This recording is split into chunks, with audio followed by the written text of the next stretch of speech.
Welcome to Indiana Sports Beat Radio, presented by Andy Morhonda of Bloomington. Know your role and shut your mouth, you jabroni! Fires upfield into the end zone, and it's caught. Jelani Woods, touchdown! Yes. 43-point night for Tyrese Halliburton. How do you like that, partner? Renew now, drives in low, throws up a shot. It doesn't go. Tipped up and in by Anthony Leal. Indiana takes the lead. It's pretty simple. I win. Google me. Now, here's your host, Jim Coyle. Welcome in, everybody. Another edition of Indiana Sports Beat Radio. This is not Jim Coyle. He is out on assignment. We'll just say that. He says that whenever other people are out, so I'll just say that whenever he's out. JTP with you this morning, alongside joining us, Shannon Griffith from Hoosier Tailgate, here to talk a little bit of Indiana football as we get things rolling. How you doing today, Shannon?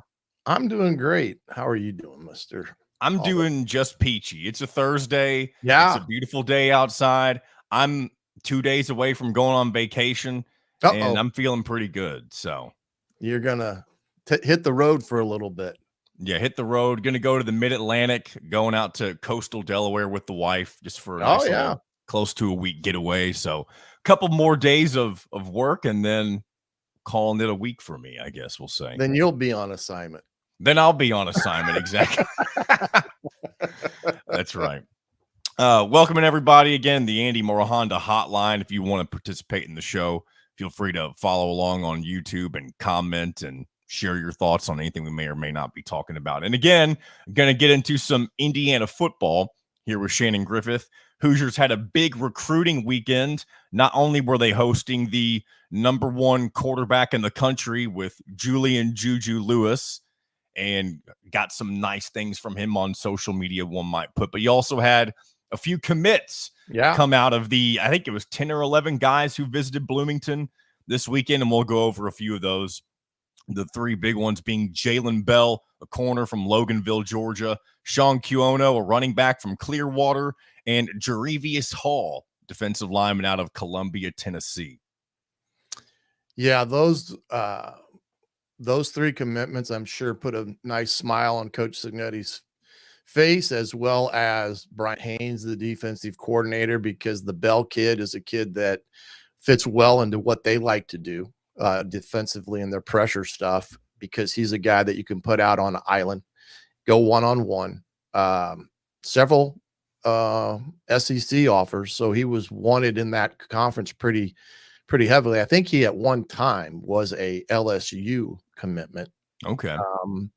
But they were able to woo him and get him on campus. And like I said, I think if you can get the kids on campus that you want and show them what Indiana's about, not only academically, but just the environment itself, the campus, I believe, sells itself either whether it's the summer or during the school year. I just think it's one of those environments that captivates not only the kids, but moms and dads as well.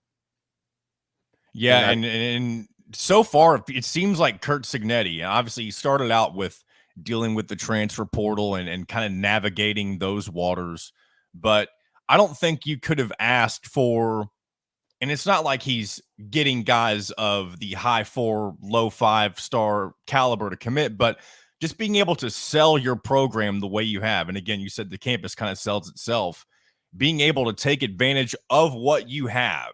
And it's not that you don't have a lot. You are a Big Ten program.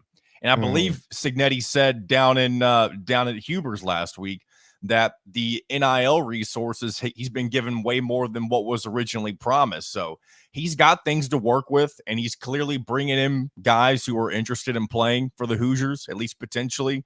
And I don't think you could ask for more right now if you're an Indiana football fan. No, and the NIL stuff, I saw something online this past week about that, where it talked about it at Big Ten as a whole, and Indiana was, no slouch when it came to NIL. I think the basketball program's in the top 5 in the Big Ten in resources, and the football program is within the top 10. of NIL. That's crazy. So, I would have never guessed Indiana being in the top 10 for NIL in football. Well, and I think that goes to show the importance that Scott Dolson, his group, has put into it. Not only that, but the Hoosier Connect and, the things that are on the periphery that are outside of the, the university, so to speak, with this new settlement.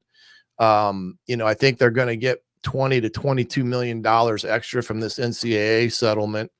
And I think that Indiana is going to split it between the men's and women's sports, 11-11. Okay. But I believe out of the 11 million, about 80% of that's going to go to football, and understandable just from the standpoint of size, roster size. So everything, like, Coach Signetti had mentioned, it's above and beyond what he thought he'd have in place. But I think that goes to show there is a commitment, not only from the institution, but from the outside as well. And I think Coach Signetti is a big reason for that aspect of things. And you mentioned Huber's last week has become the major NIL event for both football and basketball. Yeah, it's a big event, well attended, but that, Dolson has really turned that into more of a NIL type of opportunity than anything. And they got the big golf outing coming up. I think is it next week down in French Lick or whatever. But those are the things that I think have paid dividends for Indiana being on top of things, because it wasn't going to be easy for them. Let's be real. They're not Michigan. They're not Georgia, Alabama, that, they can just open their hand and a wad of cash appears. They had to work at this, and they've done it to their best ability. I think Dolson's doing some things like with the Mullenkamp Center, with the new turf being putting down, that shows progress, the new weight room in terms of what they're doing there. So when these kids come on campus, you're trying to captivate them and mom and dad on why Indiana is the best place for their son to come. And that's why I think Juju Lewis came and visited, because of what Tino, what Coach Sig's done, Shanahan, get him on campus. Now, will that result in him making a commitment?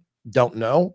I don't even know the percentages. He's a USC commit. And I did see that, and I don't remember exactly the source that put this out on Twitter, but they mentioned that Julian Lewis's recruitment is likely going to go into the fall. And so if you are Indiana or even any of the other schools that aren't USC, you do have time to kind of put results on the football field. Now, will it be enough for Indiana? You don't really have a whole lot of early season opportunities to knock off big name opponents. You do have a good opportunity to get off to a good start record wise if your team is ready to come out and win immediately.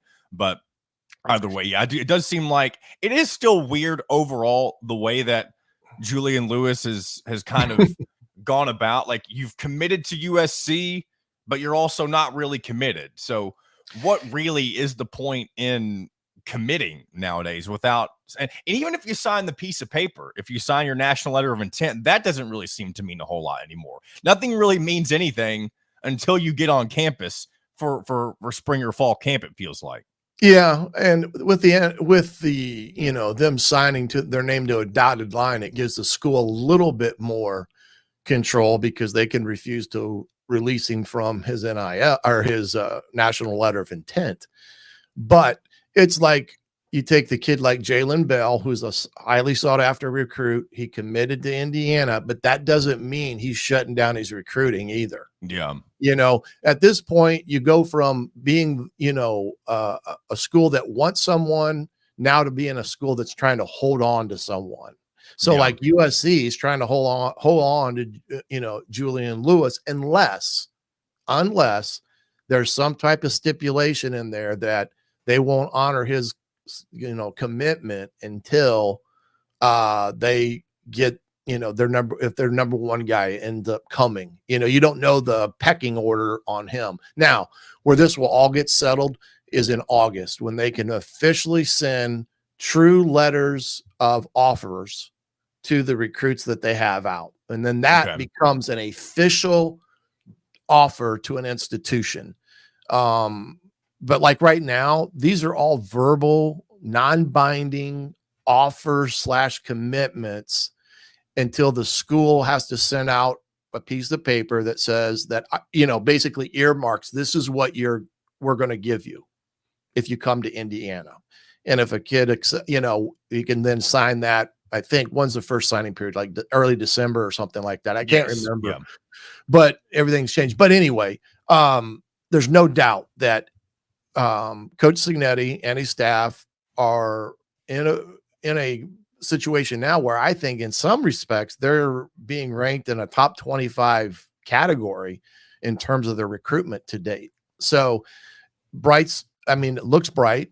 You just never know what you've got in that package until you get them on campus and get them out playing and running around. But productive weekend, another big productive weekend coming up this weekend. I think they're going to have even more on campus on top of the one-a-day camps that they're running now through the month of June, Coach Signetti's camps that they're having on campus.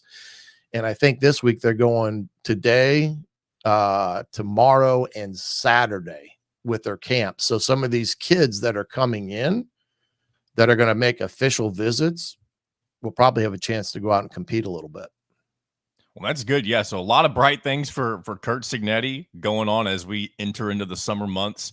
One other piece of news on the football side of things that I believe came out, it might have been the beginning of this week, the changing of the student section location. I believe it's being moved from traditionally behind the Indiana home bench, which is on the smaller side of when you look at the stadium, it's the side without the press box. They're moving it to the north end zone, I believe, which is where it's typically where I think they used to call it the Hall of Fame seating. I don't know if that's what it's called anymore, but it was the only section of Memorial Stadium that had the chair backs, the red chair backs. That's the area where I believe they're moving the students to, correct? Yeah, that's what I've read and heard. I know that what they're trying to do is create an experience that benefits the students and putting them where I think the band's going to be there. They are up in that area. That makes sense. So that creates an environment that I think is conducive to college football on Saturday afternoon or evening, where you got the student section and the band together. Now, the question I have is, whether that's the visiting side or now does Indiana keep that other side where they don't have the press box. Can they fill that up? Yeah. That's one thing the students always did is even if they did leave early, the student section, at least for a good majority of the last couple of seasons, I feel like was typically filled up to the brim for most of the games. Yeah. Now that would vary depending on weather and that kind of stuff. But when you're no longer relying on students to kind of fill up a good chunk of your stadium, especially the more big, like you see that side of the stadium more on television. It looks better on TV to see that filled up, that kind of thing. Like you said, will people come out to games more often? And while 8 home games from a coach's perspective is a big, big advantage in terms of the potentiality of, securing your own home field advantage, so to speak. That's the other thing on the equation. Sometimes when you have that many home games, you get a more blotchy crowd because they're not, they're not coming to the other games unless you're playing Ohio State and Michigan or Nebraska or something of that magnitude. But at the end of the day, I think they're trying to create an environment there that's conducive to college football for the students. And, they got to try things to mix it up and figure out what is the best way to approach it. But it'll be interesting to see how that goes. Now, one thing I think they need to do is I think they need to stop giving pass outs at halftime. Honestly, if you leave the stadium, you can't come back in. That's the problem. The problem is that they give these pass outs so people can go back into the tailgate areas. I know that's what the students predominantly do. They'll go back into their area. They need to find a way to curb that and keep people in the seats, and including the students, because they've got to break that, whatever that tradition is of students leaving at the halftime. And I'm not talking, I understand when you're getting blown out and people lose interest and they leave. Yeah. But when you've got ball games going on in your home stadium and at halftime, just because it's a tradition, half of the student body walks out in a tight ball game. I don't think that does anybody good, but that's my own opinion. take it for what it's worth. I'm sure there'll be some that disagree because they'll say you've never been a part of the student section. But it's definitely weird though. And at the smaller school, so I went to Western Kentucky University. Obviously, they have a fairly decent football tradition. And it's not, obviously it's a mid-major school. It's not like they're not drawing the big national attention, nothing like that. But it always felt like people care about it, but they also have things they care about more, like where they don't want to spend 3.5, 4 hours in a football game. And I do feel like last year was a good sample size. Cause I know they kind of changed some clock rules and a lot of people thought it was going to make the games longer. I didn't really get that feeling from watching those games. I know there was like an added commercial break or something like that, or at least they said there was. I didn't notice it if there was anything like that. But also this year, you're going to have the 2-minute warning implemented for the first time. Which could ultimately, like you said, go back to the way it was. The problem in years past was TV was controlling that. You know, every stoppage of play, you were having commercial breaks. And, after, whether it was 2 stoppages or not. Now, as a coach, I loved it because you ultimately figure out you're getting extra time out somewhere in there with commercial breaks. But, they've done some things to speed the game up. There's no question about that. There should be some, like you said, the new rules, especially like the 2-minute rule. How will that impact a game or not? We'll see. But I think Scott Dolson and the group there at Indiana in the athletic department are full bore on trying to make game day experience be priority in football, as well as a recruitment tool to get kids on campus with what they've done update wise. And the only thing they need to do better is they need to figure out a way to revamp the press box. I mean, that's the thing that I think that I think if they can revamp that and make that more of a true big time Big Ten feel type of press box of what they've got now, I think that's icing on top of the cake as it pertains to Memorial Stadium. Because when you look at the venue itself, the setting, everything about it, I think it's one of the top settings in the Big Ten when it comes to stadiums. Now, there are environments that are great, but when you look at stadiums and accessibility and things of that magnitude, I think Indiana is one of the better ones. But I think everything they've done thus far, from the hiring of Coach Cignetti to what they've provided for him in his toolbox, as well as the program in general, has led them to this point where they're vying for top talented kids, and they're not just settling for maybe a second best kid that you're trying to project being a big time player. Shannon Griffith from Hoosier Tailgate has been with us. Appreciate you coming on. What's coming up next for you before we let you go? Well, we're just continuing. I'm continuing to get ready for the fall. I'm going to do some segments on breaking down what the roster's looking like, offense, defensively, some of the players that are involved and who may be the guy that ultimately wins out on a position. Those are all things that I've got planned throughout the summer, leading up to the start of the season against FIU. Should be fun-filled summer for everyone with Indiana football. Well, looking forward to it. Thanks for coming on as always. Again, I know you weren't expecting John, the producer, to be driving the train this morning, but that's all right. That's how things roll sometimes. I've always told you have to adapt, adjust, and improvise. You can never have an excuse. Never have an excuse, John. Shannon Griffith from Hoosier Tailgate, thanks a lot. We'll be back with more. Bob Kravitz sitting in the bullpen. We'll bring him in after this break. Brought to you by Andy Moore Honda of Bloomington, and we are back with more right after this. We'll be right back for more Indiana Sports Beat Radio with Jim Coyle, presented by Andy Moore Honda of Bloomington. All right, let's bring in old Bob. What's going on, Bob? Hey, man, can you see me? No, your camera's off. My camera's No, off. sir. Let's put it on. There we go. I'm in my car, so let me. In the Kravitz mobile. The Kravitz mobile. I guess I'll just hold it up the whole time. Yeah, do whatever's most comfortable for you. If you'd rather sit it down or even turn your camera off, you do whatever you want to do. No, just keep it like this. This is fine. I look taller. So what's a couple things? So I've had a couple things I might ask you about. NBA Finals. NBA Finals. Caitlin Clark. Okay. Colts at minicamp or OTAs, I should say. How does Anthony Richardson look? All that kind of garbage.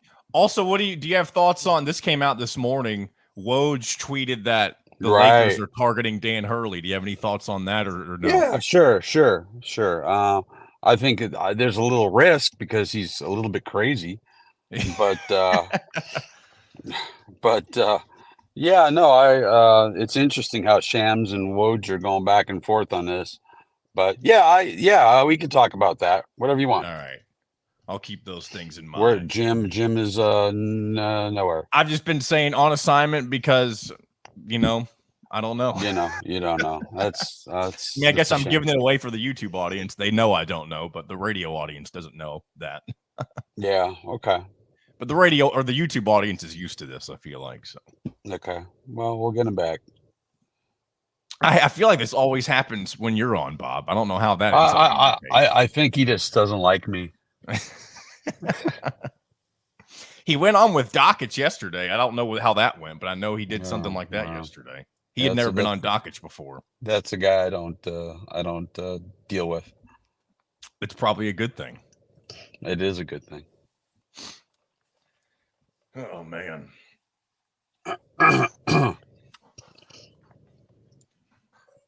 By the way, for those listening on YouTube, I know yesterday we did something different in the commercial breaks. I know people were asking about that. For those who are wondering how often that's going to happen, that will likely happen every time that somebody is filling in for me. So every day next week when I'm on vacation and Tyler's filling in for me, it'll be the commercials will be where you can't see us or, see Jim and hear us talking in the background. So that won't happen today, obviously, but on days where I'm out, that will likely be how often that happens. I know people had questions yesterday about that. All right, I'm going to go and pull us back in from break here. All right. Market and Table has the largest selection of in-house made products around and everything you need to make a gourmet meal at home. Or pick out a tomahawk steak or a grouper filet and enjoy it cooked to perfection in Chop Shop Steakhouse. Chop Shop, Market and Table, a part of the Wild Food Group, is your butcher, baker, and fish house, no matter where you live. This segment is brought to you by the Chop Shop, home of the Indiana football and men's basketball coaches shows. Welcome back to Indiana Sports Beat Radio with Jim Coyle, presented by Andy Moore Honda of Bloomington. Welcome back to Indiana Sports Beat Radio on this Thursday. Beautiful day outside after a couple days of rain and cruddy weather, depending on where you live, of course. But Bob Kravitz from bobkravitz.com joins us here from the Bob Kravitz Mobile, I'll say. How's it going on this Thursday, Bob? From my Mercedes. Oh, no, I'm sorry. Oh, really? Honda, Mercedes. It's a Honda Civic is what it is. The vehicle of champions, the vehicle of Hall of Fame riders, as they say. Yeah, well, as soon as I get into the Hall of Fame of anything, I'll let you know. Plenty of things going on, Bob. I know you and I were kind of talking about which direction to take this during the break. And I guess we'll start with the NBA Finals since those are about ready to get underway. We got the Boston Celtics and the Dallas Mavericks. What are kind of your, opening thoughts before this gets underway? Well, I like Boston. I like Boston in 6. And I just feel like, it comes down to Doncic and Kyrie Irving against the two best defensive players in the backcourt with Derek White and Drew Holiday. Although I got to think that maybe you were looking at a matchup of Jaylen Brown on Doncic just to put a little more size on him. But Boston is terrific defensively. They have been all year long. I think once Porzingis comes back, I don't know that he's going to be 100%. He seemed to hem and haw about that yesterday when he was asked if he was at 100%. He took about 10, 15 seconds and paused and said, yeah, I guess so. So, look, he's not going to be at the top of his game, but with Porzingis, with that defense, I really feel like Boston's going to win this thing in 6 games. So I guess that was going to go into this. It would definitely be considered an upset if the Mavericks. I feel like the Celtics, really since the midpoint, maybe even earlier in the season, the Celtics have kind of been the betting favorite, so to speak, to win this year's NBA championship. What do you think Dallas would need to do if they were to pull off something like this then? Well, more than anything, they just need Luka and Kyrie to go nuts, and they need them to do it virtually every game, right?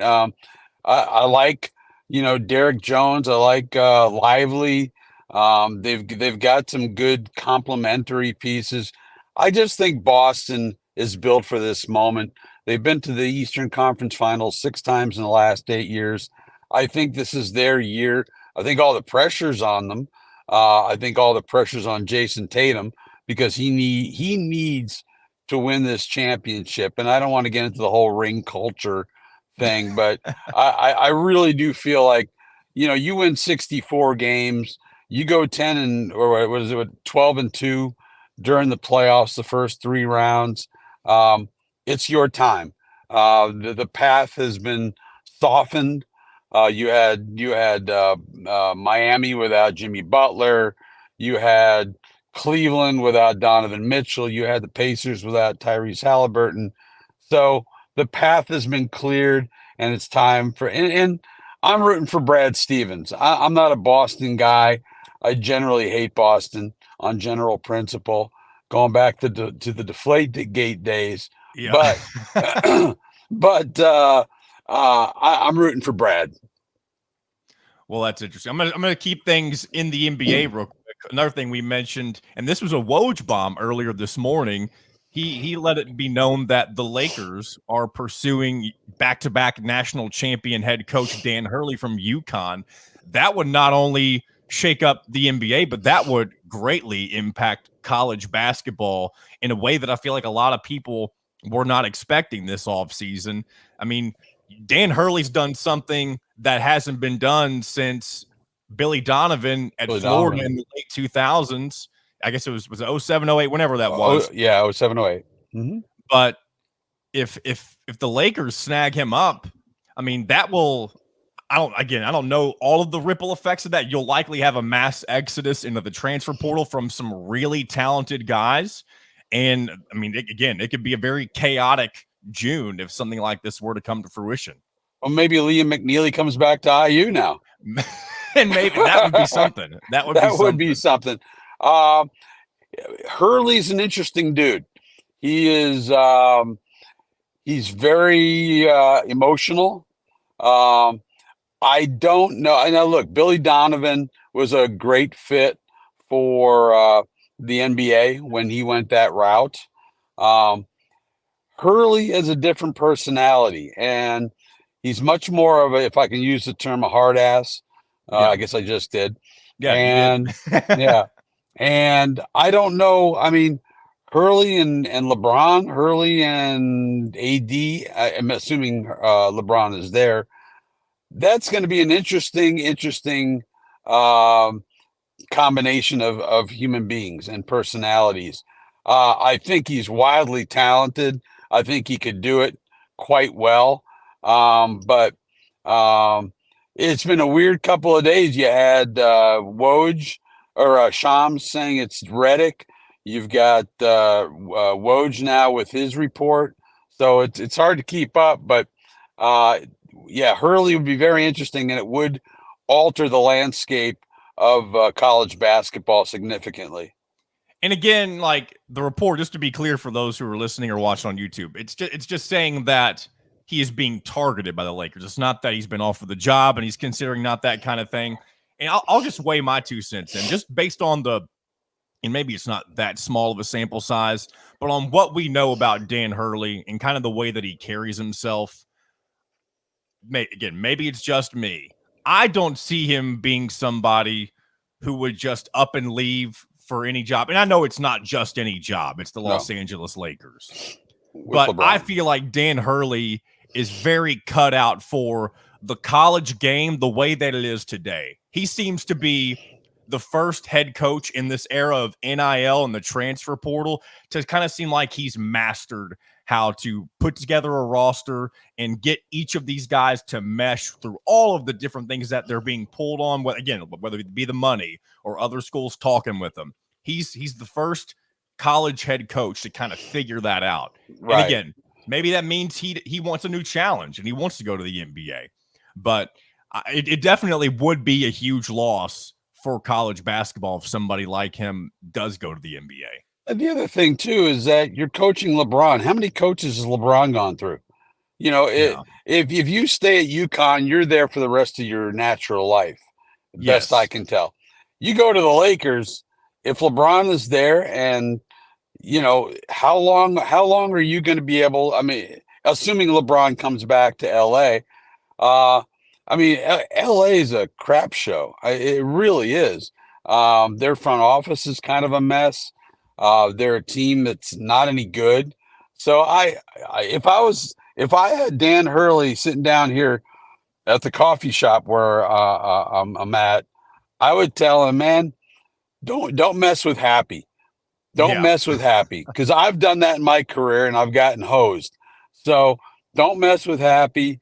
If you're winning championships at UConn and you've got a program that's virtually self-sustaining, I wouldn't take that risk. I really wouldn't. Yeah, I think that's, it'll be interesting to see how all that develops. So we'll definitely keep an eye on that. Switching gears to the WNBA, obviously one of the biggest stories in basketball in general over the past week has been all of the Caitlin Clark, Angel Reese. I mean, nonsense. Is it okay that I call it nonsense, Bob? Because sure, to me, it feels like the biggest takeaway that I've gotten from all this is that as good of a player as Angel Reese is, she is coming across as somebody who is just jealous of all of the fame that Caitlin Clark has received over the course of the past year and a half. I saw somebody on Twitter saying, hey, look, the Dallas Wings versus the Chicago Sky is sold, or Aces and somebody, the Wings are sold out. Yeah, they sold out a 6,000 seat arena. Tell me when you sell out 17,000 like Caitlin Clark does every single time he either plays at Gamebridge or goes on the road and plays in a larger venue. Look, the rookie class, yes, very impressive. I love what Cameron Brink had to say about all this. I think a lot of smart things are being said. I think that Caitlin has handled it beautifully. But yeah, I think we're seeing a lot of jealousy. I wonder if there isn't a racial element to all of this. But look, she's come in and she's changed the game. She's changed the game as far as attention goes, as far as moving the needle goes. And there's a lot of folks who feel like she hasn't earned it yet. And I guess I understand that. But at the same time, a rising tide floats all boats. And the reason that they're flying charters now is because of Caitlin Clark, man. And the reason they're going to pull out of the collective bargaining agreement at the end of the year and all of them make a lot more money, that's largely because of Caitlin Clark. I mean, I understand the jealousy, but at the same time, I think it's very, very weak. And another thing, too, that I noticed, and maybe this just comes with the fact that up until now, the players in the WNBA haven't had to deal with a whole lot of attention on their league. And again, none of that is their fault, but I feel like they could benefit from some extensive media training. And not to say that they're all carrying themselves unprofessionally. Some of them are doing that, but you definitely can notice a difference between these players and those who have been trained on how to deal with these types of situations in sports. You want the national media to chime in, and then you dismiss the national media because they haven't been covering this league since 1999 and can't possibly have the institutional knowledge that others do, and make a decision. Do you want us or not? And to me, not writing about Caitlin Clark is criminal. I mean, how do you not write about her? She's the story on the A block on every ESPN show. So for me to not write about it, just because I haven't been covering the WNBA since really around 2017, which is the last time they were any good, I feel like I have to apologize to all the gatekeepers. And that's what I'm writing about now. I'm sick and tired of the WNBA gatekeepers telling me that I'm not eligible to talk about a cheap shot, which anybody who's covered sports knows it was a cheap shot. And, suddenly we can't bring the same institutional knowledge and perspective that they can. Well, go right the hell ahead, but we're going to do it ourselves anyway. And I'm not writing about the 5 best point guards in the WNBA. I couldn't name 5 point guards in the NBA, maybe 3 or 4, but I'm writing about what's going on with Caitlin, and I'm not going to apologize for that. She's moving the needle. Monica McNutt is giving Stephen A all kinds of crap the other day. For like, where were you 3 years ago? You know what he was doing? He was right. He was talking about stuff that drove ratings. And the WNBA didn't drive ratings back then. It does now. So we talk about it. Yeah. I'm getting all fired up. And sometimes I like to think that the people who are making these comments, like, they have to be aware that is why, especially these people who are making comments who are also in media, they should be aware that ratings are the reason you talk about anything. I mean, yeah, of course. There's always a reason to go off the beaten path every once in a while. So if you have something, especially if you have something that's interesting on a bit of a niche level that can get, I don't know, it's interesting, but it definitely feels like they're just trying to get people to say the wrong thing, say something misogynistic in order to try to get their point across. Yeah, I don't understand it, but at the same time, John, I kind of do, because there are gatekeepers in all sports. In baseball, we call them the seam heads, and they're the hardcore baseball guys who've covered it since time immemorial, who know what WAR means, know all the advanced stats, and they don't want anybody from the outside saying anything about their beloved sport. We have the same thing at the Olympics. We call them ringheads. They cover quote unquote amateur sports all year long, and they don't like it when columnists like me parachute in to Paris or Sydney or wherever for a couple of weeks, and suddenly we have takes on sports we don't know much about. I mean, we write about sports we don't know much about all the time. I've written about figure skating, skiing, all kind of, basket weaving. I do it all, but we're not doing the X's and O's of basket weaving. We're talking about the people who are engaged in these sports, and whether you're a hardcore basket weaving aficionado or not, I still think you can do a good job by writing about the people, and that's what we're doing with Caitlin to a great degree. Real quick before I let you go, Colts minicamp getting underway. I feel like we haven't talked about Colts in a while on this show, but what's new there? Well, I mean, the big stories I think are going to be whether A.D. Mitchell can displace Alec Pierce, and whether that defensive backfield has got enough experience, which it doesn't, but whether he can Ballard, whether he goes out and brings in a veteran in the defensive backfield. I think there's still questions about tight end, where you've got, your leading tight end pass catcher last year was Kylan Granson with 34. So that's not very impressive. But from everything I've seen, Anthony Richardson, who's going to make all the difference, he looks good. He looks big. He's up to about 255 pounds. So, look, if he's the type of player that we think he can be, based on what we saw early last year, this is a team that ought to win 10 games and ought to be in the playoff hunt. So we'll keep an eye on that. Bob Kravitz from bobkravitz.com. Thanks so much for joining me this morning again. I know you weren't expecting me, but hopefully it was worth the time. Absolutely. Always good to talk to you, buddy. Good talking to you too, Bob. Thanks again for joining us. We're going to take a break here in just a moment. This segment brought to you by our friend Cheryl Sizemore and Remax Realty. Give her a call if you're looking for a home in the Indianapolis area, and she'll help you figure everything out. We'll be back with more Indiana Sports Beat Radio right after this.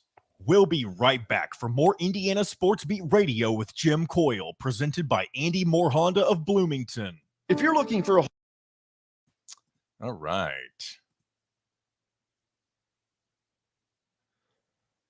I'm starting to get the hang of this thing, folks.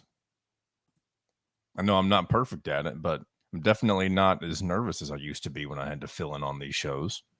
But it helps when I have guests to talk to or somebody to talk to, because I don't know how I do talking to myself for a whole show. I know people who do that.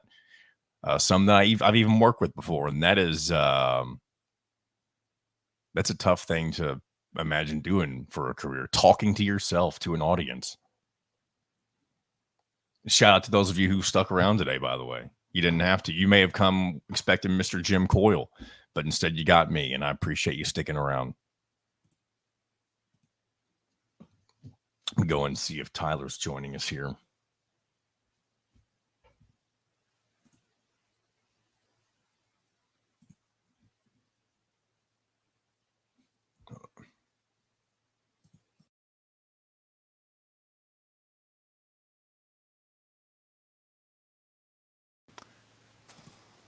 Hey, Tyler, you got me? Yes. How's it going? Going good. It's just me today. Yeah, I've been watching some. But I didn't know Jim was out today. that's how it always goes, though, right? I mean, not always. I mean, the day that he was at the golf course, I knew that was going to happen. But was he at Kokomo with you last night? I'll probably ask you a little bit about that. I haven't talked about that any on the show yet. No, I don't think he was there. Okay. I'll ask you a little bit about that. And I'll probably ask you about the Dan Hurley stuff. Have you seen that this morning? Yeah. Okay. And then we'll just kind of go from there. We'll see if there's anything else, and we'll just see where the conversation takes us. Sounds good.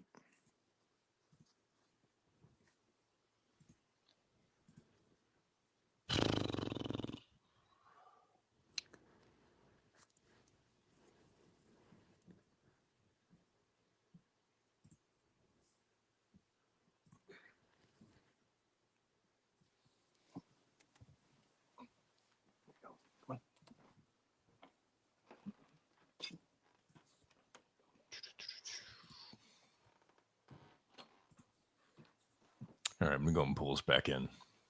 In Bloomington. Right now, get a brand new Honda with no payments for 90 days. That's right, 2023 and 2024 Honda Pilots, HRVs, CRVs, Honda Ridgelines, payment-free for 90 days. Or get 0.9% APR financing for 36 months on a 2023 Honda Ridgeline. Go to anymorehonda.com and get more to your door. This segment is brought to you by Freethink Apparel.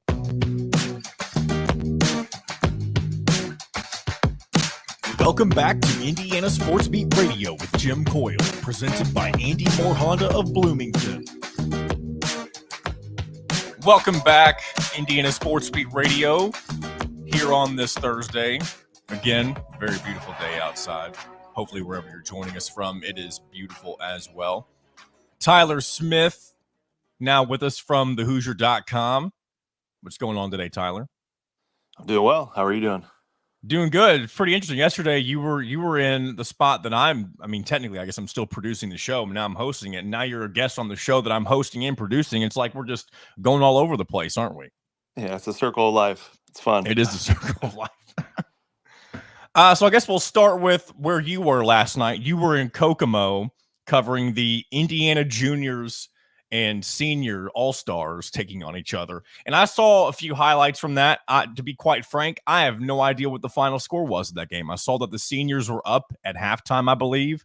Flory Badunga had a good first half from what I saw online. But what were kind of your key takeaways? And go ahead and spoil the surprise for me. What was the result of that game? Well, the seniors did ultimately get the job done, 104-96. It was a really highly competitive game, even though the seniors, I think, led for 37 of the 40 minutes. But the juniors took a lead late in the first half. The juniors cut it to, I think, 3 or 4 halfway through the second half. So it was a really competitive game. But, big brother beat little brother in the end. And it was the Flory story. Man, I should have used that in the article. I forgot all about that. I was going to say, you definitely need to trademark that or something. He was... it was his final game in his high school gym as well. So there was a lot of hype, but there was just a ton of energy in the building. 3,500 people, I believe, in attendance. And One of the guys, I think one of the Purdue commits, Fine, said that it was kind of like their sectional crowd. I mean, that's how much energy was in there. So really cool experience in the famous Memorial Gym. Badunga ended up having 34 and 22, just a monster effort. And when you hear like All-Star, you think of kind of like an open gym and get up and down, but both teams really wanted to win. The seniors were preparing for Saturday's All-Star game against Kentucky at Gamebridge. So it's a big tune-up for them. And then the juniors, as Jim has mentioned when Trent was on the show this week, really wanted to win that game. And Trent did his work to try to do that. He had 18 points to lead the juniors. 16 of those were in the first half. They probably could have gone to him more in the second half. But really fun event that I think fans should look into going to in coming years. And then, of course, they still have that opportunity Saturday for the seniors, Indiana All-Stars versus Kentucky. And one thing that's kind of cool to see, I feel like especially when you look at the college game, when you think about the players who are preparing to go up to the NBA level and they're playing, or they get invited to these off-season events, specifically like if you look at football and they're playing in a bowl game or they're playing in like the Senior Bowl, something like that. I feel like nowadays you don't see, or you see a lot more of those guys opting out of games like that because they don't want to get hurt. They're worried about their if they do get hurt, not being drafted, or kind of ruining their opportunity to be professional. You don't see high school players, at least in Indiana, opting out of opportunities like this because it is so important to them, because a lot of these guys will have D1 college careers, maybe even careers beyond that, but yet it's still important for them to play in these junior senior events. And it's nice to see that there is, I guess, still a bit of innocence left whenever it comes to amateur athletics, right? Yeah, and I'm not sure. I can't speak for other states. I would assume it's fairly similar, but you're definitely right. In Indiana, it's like some of these kids and their schedules. I remember early in the or late spring when Braylon Mullins sent me his summer schedule, and I was like, that is packed right there. Not only with 3 SSB, but different camps and obviously All Stars and some other things that they have going on. But you take his story himself and how much he's been rising in the rankings and interest because of not his high school season, but because of all that he's involved in here in the spring and summer to really elevate his game. Part of it too is the competition. A lot of these guys are being looked at by the same schools, so there's some of that. They get a chance to play with different players, but the competition is so good, on a day-to-day basis that their games are improving. When I was at that EYBL a few weekends ago, there's over 50 D1 coaches in attendance. I mean, you just can't replicate that, anywhere else other than that high competition. So it's pretty cool all summer long, all spring and summer long, to see these guys in action. Another thing we talked about last segment with Bob earlier this morning, a story was dropped by Adrian Wojnarowski. You should just refer to him as Woj, because that's what everybody does, right? It was a Woj bomb, stating that the Lakers are interested in back-to-back national champion head coach Dan Hurley.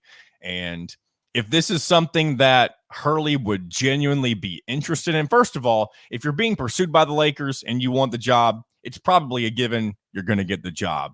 It really just comes down to whether or not Dan Hurley wants to give up all that he has currently created at UConn. I mean, he is the only head coach in college basketball since Billy Donovan to do something like win back-to-back national titles. And as I said again in the previous segment, he seems to be the first head coach in the NIL transfer portal era to kind of master how to put a roster together, a championship caliber roster, and get all of those different pieces to mesh together, all for the one goal of winning a national title. And again, 2 in his case.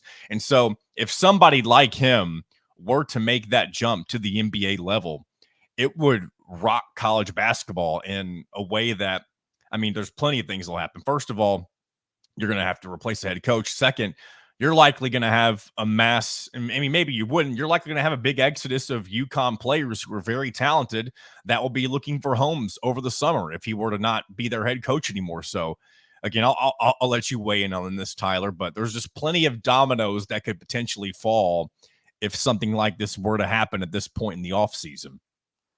Yeah, it would be wild. I can't really remember, something that would be even comparable because we're talking, June 6th. Woj said today they're putting on the full court press over the next few days for Dan Hurley.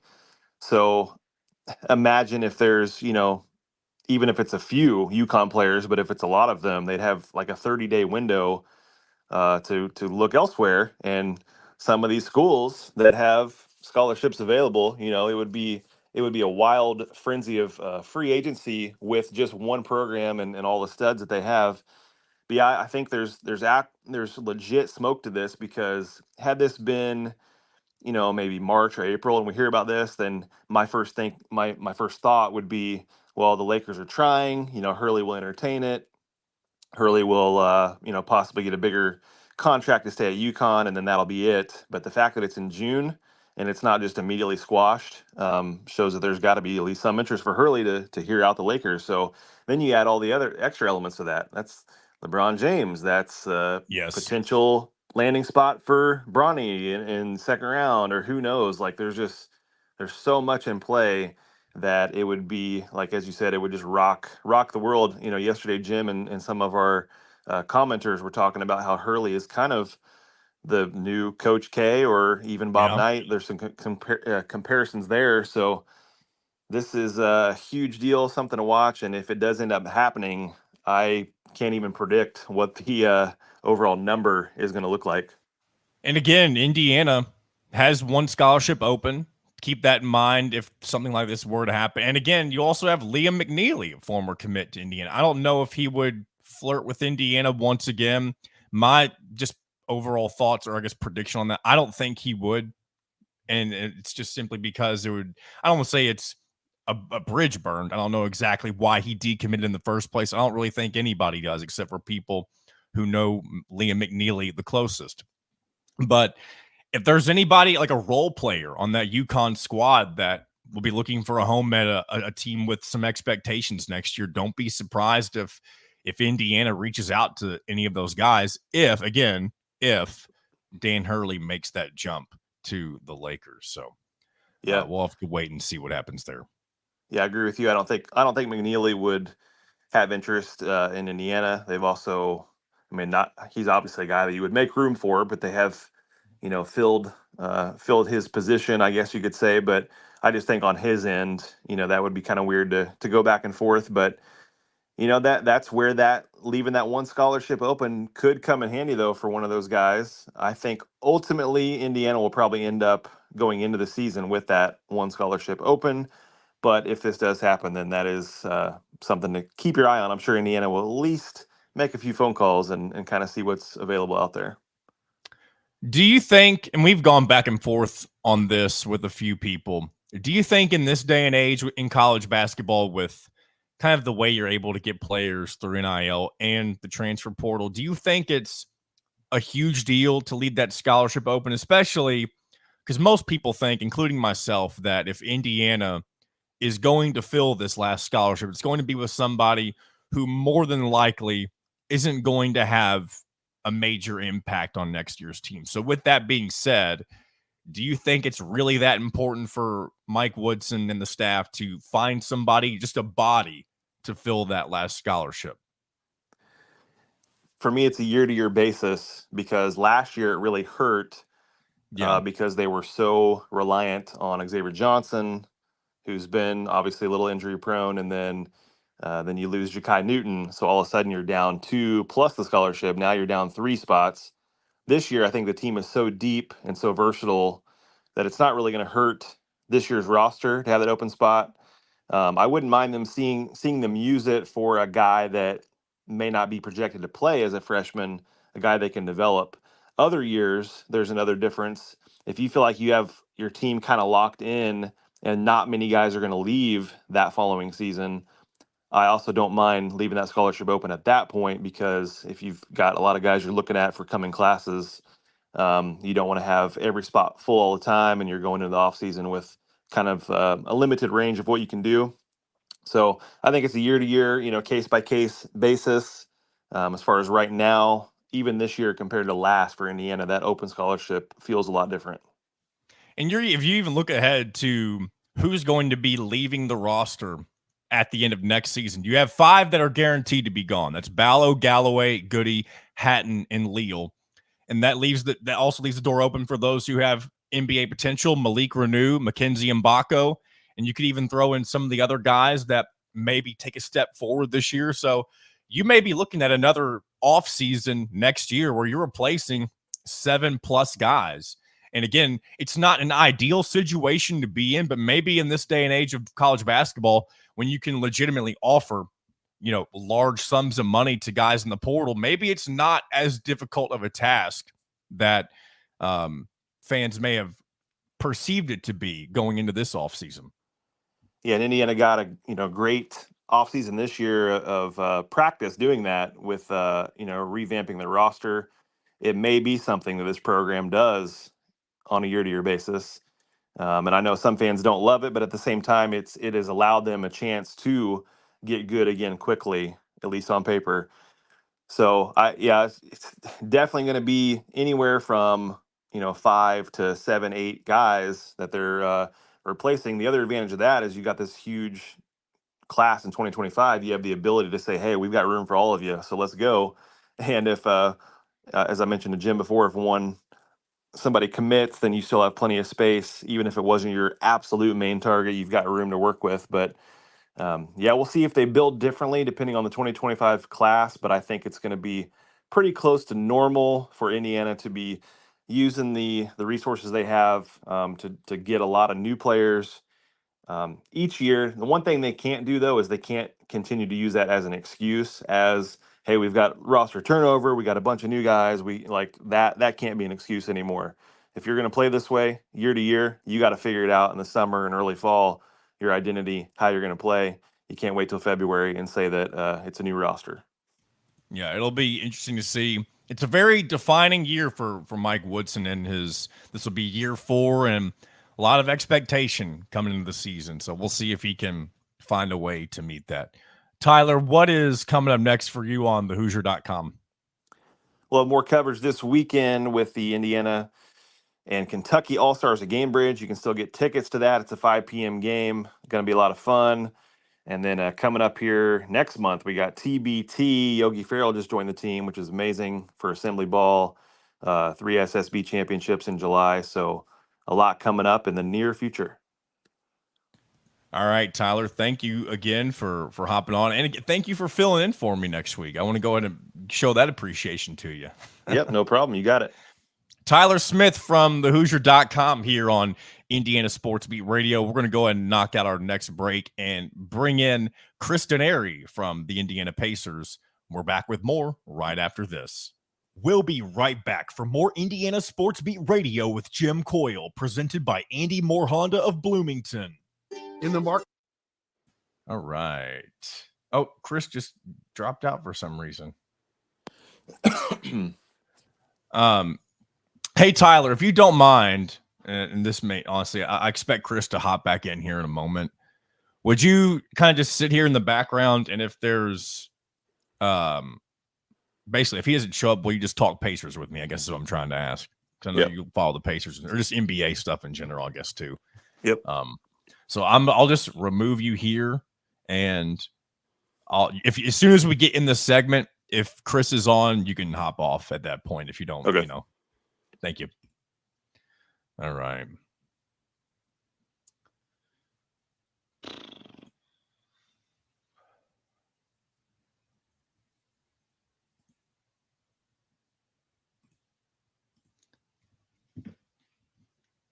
I don't know why Chris dropped out of the. Let me shoot him a text and see if he has any issues.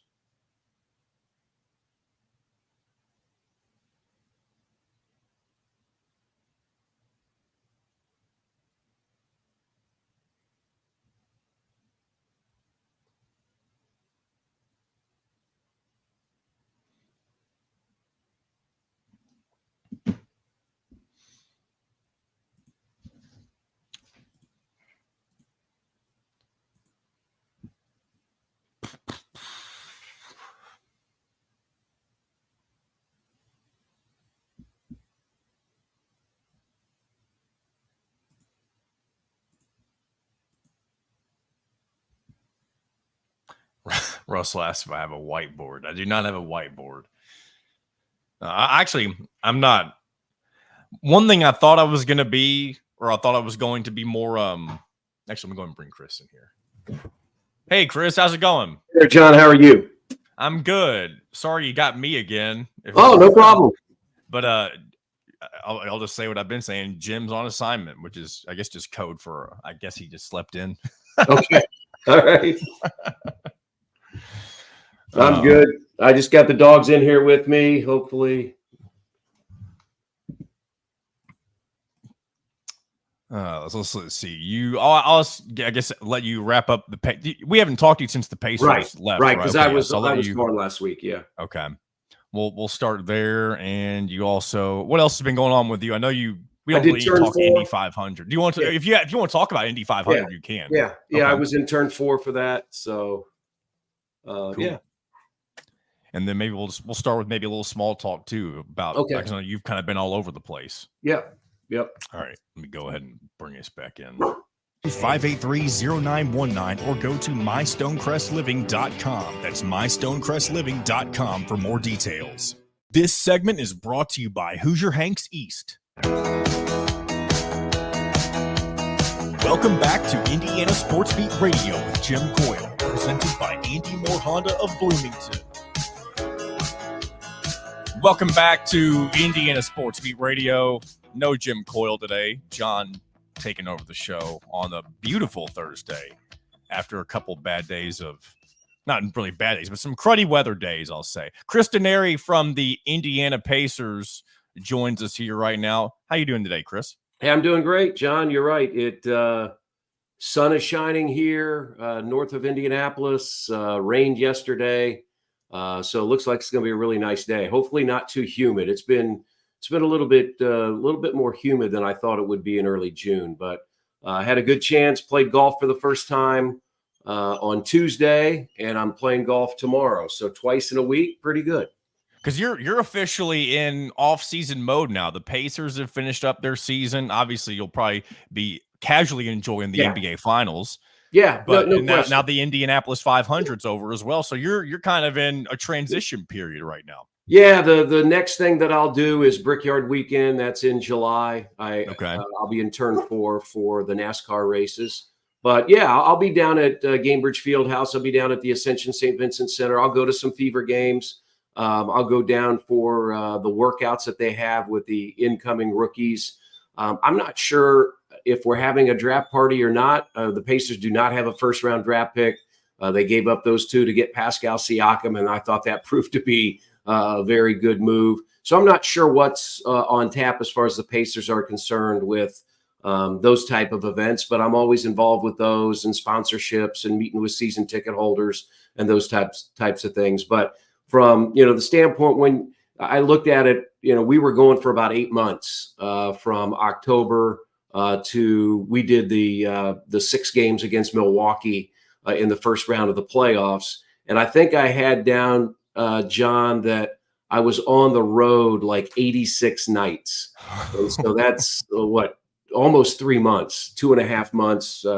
So yeah, this is a time to recharge, good family time. We were down in South Carolina last week, visiting our oldest son and his wife and our almost year-old grandson. So you try to take those opportunities to make the most of it when you can. And it's good. I know several people that they don't know how to, enjoy their life outside of their career. And I think people definitely need to at least find ways to prioritize that, take care of themselves, that kind of thing. No question. Kind of stuff. I mean, there's no question that what I do, I very much enjoy. I mean, I've been a broadcaster for better than 40 years here in the central Indiana area. I love what I do, and it's important, but it doesn't define, me. I mean, family. My wife and I just celebrated our 40th wedding anniversary on Congratulations. Sunday. Thank you. We've got 3 boys, 2 grandsons, 2 daughter-in-laws. So yeah, I mean, those are the things that are important, and you need to make sure that you make the most of that.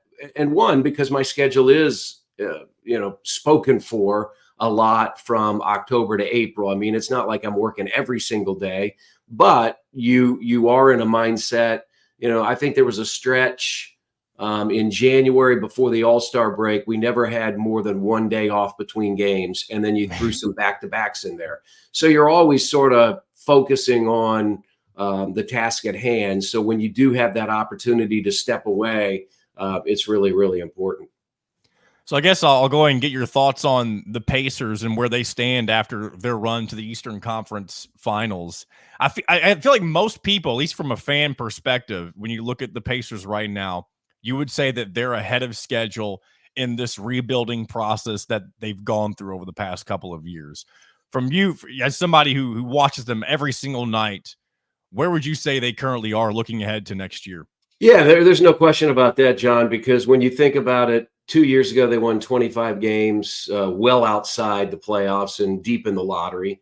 Last year, they were a lottery team. They won 35 games. And then this year, you win 47, and you make it to the Eastern Conference Finals. It was really surreal for me. Again, we didn't do the last 2 rounds, but I was sitting in my seats at Gainbridge Fieldhouse in that series against Boston. And when they do Boston's starting lineup, and then they have the video presentation for the Pacers, and it flashed up on the board, Eastern Conference Finals. And I had to take a second to really let that sink in that, 2 years ago, 25 wins, and now all of a sudden you're in the Eastern Conference Finals. So they are, I think, way ahead of schedule.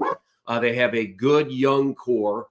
They added Pascal Siakam, which I think was a huge addition because it gives you somebody with playoff experience, a guy that's won a title, a guy that can go get you a basket, and gives you another 20-point score alongside Tyrese Halliburton. So there's no question that this team is ahead of schedule. When you get as close as they did, you want more, you get greedy, because it is difficult to get to where the Pacers got. I mean, think about it. The Philadelphia 76ers have not been to the Eastern Conference Finals since the early 2000s.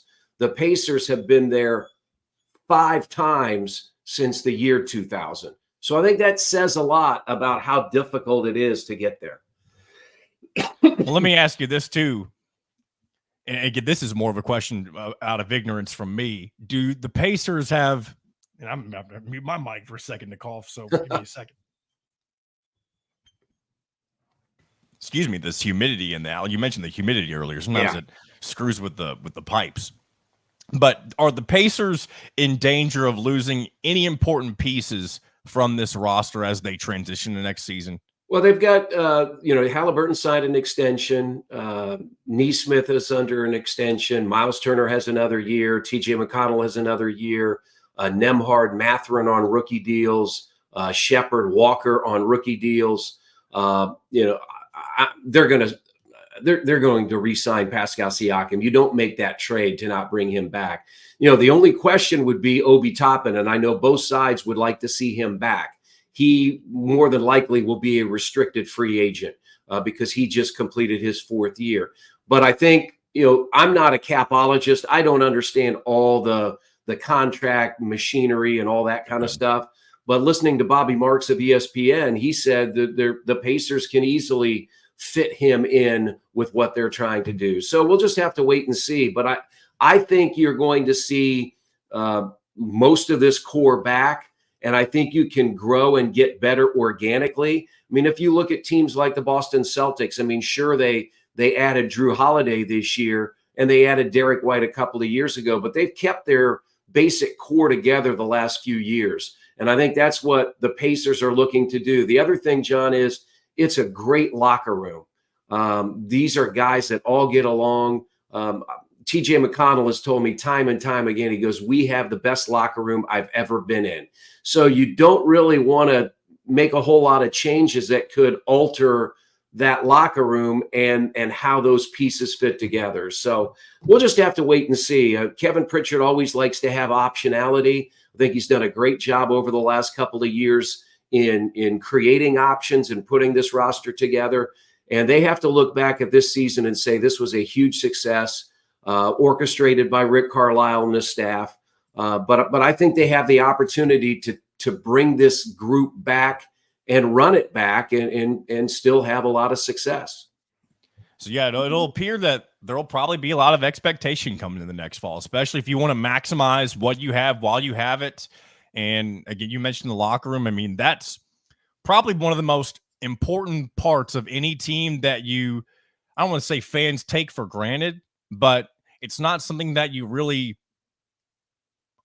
depending on, I guess it really depends on case by case, but you don't always get to have that chemistry that you so desire. And when you can combine that with talent and being able to win, excuse me, I feel like I wish I wasn't trying to cough here every so many seconds, but again, it's just a good thing for the Pacers to be able to have. So yeah, I mean, to your point, these are humans. These are not robots, and so the ability to work together, live together, play together, travel together.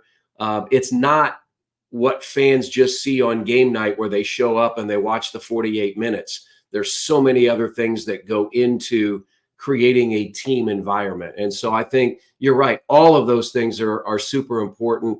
And I think you have to give a lot of credit to Kevin Pritchard and Chad Buchanan and that staff for how they've put this team together and how quickly it's turned around.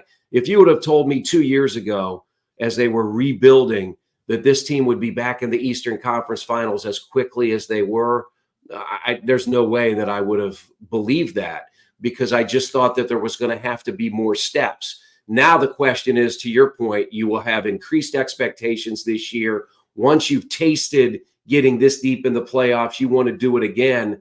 But it's difficult because you've got teams like Philadelphia, Cleveland, Miami, all these teams that we talked about.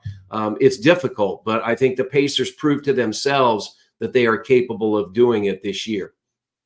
One other thing you've done, and I don't believe we've spoken to you since you've done this, but turn 4 at the Indy 500. I know that's always a very unique experience for you. How was that this season? Yeah, it was great. It was an interesting race from the standpoint that you knew it could potentially be a fuel mileage race. You thought that the Hondas with Scott Dixon, who ultimately won last week in Detroit, you thought he might be a little bit stronger, but it was a fantastic race at the end with Joseph Newgarden making that pass on the outside, entering turn 3 against Padua Ward. Fantastic race, a lot of passing. 20th win for Roger Penske at the Indianapolis Motor Speedway. It was my 23rd year in turn 4. I've been a part of the IMS radio network for 25 years. The first couple of years I was in the pits. So, just another cool race to call. It was interesting, John, because you had all the rain. Yes. It ended at almost 8 o'clock. So it gave you a different sense with the sun setting in the west. Very picturesque finish. Yeah. The cars coming out of turn 3 into the short chute, into the setting sun. It was pretty cool. If you would have told me that we would have gotten the entire race in Sunday morning, I wasn't sure, because the weather map and the radar didn't look like it was going to cooperate, but it turned out to be a pretty fabulous race. And for the most part, John, everybody was there. The seats were full. I'm sure some people went home, and the Speedway did everybody a favor by allowing it to be not blacked out. But the stands were packed, and for a race to end nearly at 8 o'clock, it made for a pretty cool ending. And it's still the blackout. Every year, I feel like they do this thing with the blackout with the Indianapolis 500. And to me, I don't want to call it idiotic, because I understand why they do it. They want to fill up the seats before they release the TV rights or whatever you want to call it. But to me, in this day and age where you're watching everything live on television, I guess what it is they're worried that the more looser they are with the blackout rules, they're worried, I guess, over the years that less and less people will start coming to the event. But I just don't think with something like the Indy 500 that you would see that. You don't see it at Churchill Downs with the Derby. Yeah, I agree with you. I think it's an event. You want to be there. And there are a lot of people there that are not necessarily IndyCar fans or true racing fans. They enjoy the event. And they will, to me, they're always going to go to that event. I'm just a believer in live sports, live music. I'm looking forward to this weekend, Saturday night at Ruoff to go see Hootie and the Blowfish. That's been one of my bands for 30 years that, I followed. And so there's just something about being there and seeing things live That's why you go to live sporting events. That's why you go to concerts. That's why you do things like that. That's why you go out to eat. You want to be around people instead of staying at home and eating in your kitchen. So I totally understand why they do it, but I still think all of those people that are going to be there, they're going to be there whether it's televised or not. Let me ask you this, Chris. You mentioned being a concert guy. I'm a big concert guy myself. And I'm kind of an old soul, too, when it comes to what I'm about ready to ask you. Yeah. So what are your thoughts on people when they go to live shows? Those who have, and again, if you're one of these people I'm describing, my apologies. I'm not trying to be offensive, but it's just a pet peeve of mine. But, Chris, what do you think of people who will stick their phone up in the air and record nearly the entire concert while they're watching the concert themselves? No. That drives me absolutely insane. I mean, you can take a picture here and there, or maybe take a 20-second, you just want to be in the vibe for 20 seconds so you can relive it. But that's going to take away from my enjoyment of the music. It does. Because then you're so focused on what you're trying to do that all of a sudden you're not listening to the music or you're not listening to the song. So I'll take a wide shot, just at the start of the concert or whatever with the stage. But I'm not going to relive the 2 hours on a cell phone video.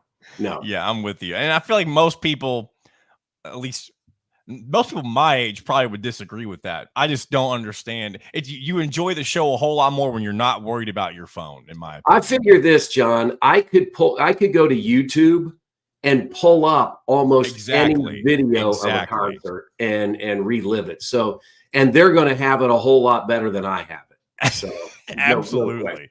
No question. Well, Chris, good talking with you as always. Good catching up with you on the Pacers and everything you've been up to over the past few weeks, but also enjoy your I don't want to call it time off. I know you've got other things you're doing, but enjoy your things slowing down for you a little bit. I will do that, and I'll look forward to talking to you guys, chiming in next week about what's going on. Chris Denari from the Indiana Pacers and the IMS Radio Network joining us here on this Thursday. We're going to go ahead and take our next break and bring in Travis Miller from Boiler Upload. We'll be back with more right after this. We'll be right back for more Indiana Sports Beat Radio with Jim Coyle, presented by Andy Moore Honda of Bloomington. Thank you, Chris. All right, John. Thank you. See ya. Talk to you next week. Hey, Travis, I know you weren't expecting me probably today, but that's okay. I can adapt.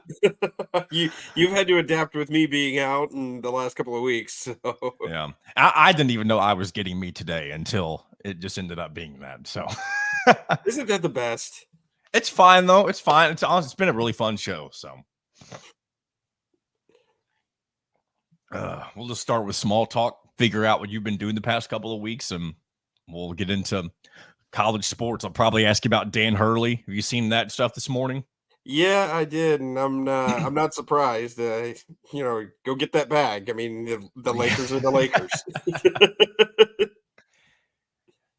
And real quick too, you don't have to stay for the entire. So we started late today because I was waiting for Jim to hop on and he just wasn't able to. But would you be willing to stick around for at least part of an additional segment? You don't have to stick around for a full 40 minutes, but I'll take this this first segment up to 10:30. That's normally when we end, but because I started a segment late, I'll have an extra segment to do. So would you be willing to stick around a little extra? Yeah, I can filibuster. Well, thank you. I appreciate it. Just makes that's a lost art in the Senate. Is they should bring back the physical filibuster. You want to block legislation? Fine, get up there and talk for a bit.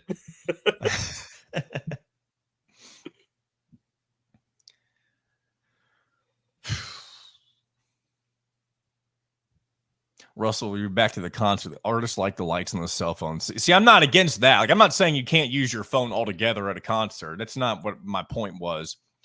I just don't understand. Like, there will be people, and it doesn't happen at a lot of concerts that I necessarily go to, but like at a popular artist, like for example, like a lot of people have seen Taylor Swift over the past 2 years or whatever. All you see is people taking, like, I know people who they will live stream their show while they're there, they're like trying to enjoy it themselves, but they're just recording the whole concert. I don't get it. But hey, to each their own, right? Travis, you a big concert guy at all? I want credit for having invented holding up the cell phones instead of lighters, because I was doing that like in 1999. Are you really here? We might start with that. I you can credit for that. That could be the first thing you say if you want it to come off naturally. You don't have to say that, but I can do it. I don't mind. Yeah, that'd be good because you can just mention that we were talking with. You heard me talking with Chris about that stuff. Yeah. All right, I'm gonna go ahead and pull this back in. Free for 90 days, or get 0.9% APR financing for 36 months on a 2023 Honda Ridgeline. Go to AndyMooreHonda.com and get more to your door. This segment is brought to you by the Fresh Fork in Bloomington. Welcome back to Indiana Sports Beat Radio with Jim Coyle, presented by Andy Moore Honda of Bloomington. No Jim Coyle today. JTP, John, the producer, taking over Indiana Sports Beat Radio on this Thursday. Thanks for being with us, sticking around. Appreciate each and every one of you. And now Travis Miller from Boiler Upload joins us after a brief hiatus from the show, doing who knows what. But of course, one of those days was Memorial Day, so we weren't even on that Monday. So welcome back, Travis. What's going on? Thanks for having me back. Heard you and Chris talking about concerts and everything, and I want my proper credit for having started the trend of holding up a cell phone instead of lighters. I was doing that back in the late 90s, early 2000s. I got my first cell phone in December of 1998, and I think I might have to give credit to like X-Fest 99 doing that the first time. I'm not sure. So I've been doing that for 25 years. I'm a groundbreaker. I am a trendsetter. And it's about time I got my due on that. So were people, I guess back in the 90s then, when you were the person holding up the cell phone instead of a Zippo or something, were people giving you weird looks like, what is this guy doing? Yeah, they were. Yeah, I can't remember the exact first concert I did it at, but it had to be in the early 2000s. I'm trying to think. I went to X-Fest 98. I went to X-Fest 99. I got free tickets to the Cranberries of all acts in 1999. That might have been it. I don't know. But yeah, I've been doing that forever. And people at first were just like, what the hell are you doing? But I'm like, I don't smoke. I don't have a lighter. And just to be clear, I know somebody on the YouTube comments mentioned this, but for anybody out there in radio land that didn't get to hear this earlier, I know the artists at concerts, they like to tell people to get out their phones, turn their flashlights on. I'm not saying that that's dumb, because if the artist wants you to do it, that's one thing. I'm talking about people who are getting their phone out and they're recording the entire thing, and some even live streaming for whatever reason that may be. I just don't get how anybody can, and maybe it's just me, because I know a lot of people in my generation, the younger generation, Gen Z, and even younger than that, they like to record the shows. But again, I think Chris Denari hit the nail on the head. You can find any video of whatever song it is you want to record on YouTube, even at the show that you're at, more than likely, because there's so many people who are already doing what you also may be doing. So I'll put that. I don't make enough money to sit that close to get a good video. That's true. That's true. I am too old to sit on the lawn at Deer Creek, though, and yes, it will always be Deer Creek. It's not. And that's enough. I know everybody, all the locals, still refer to what is now Ruoff Music Center. I believe it's gone through a myriad of names. I believe it was the Klipsch Music Center at one point. And there may have been even a few others.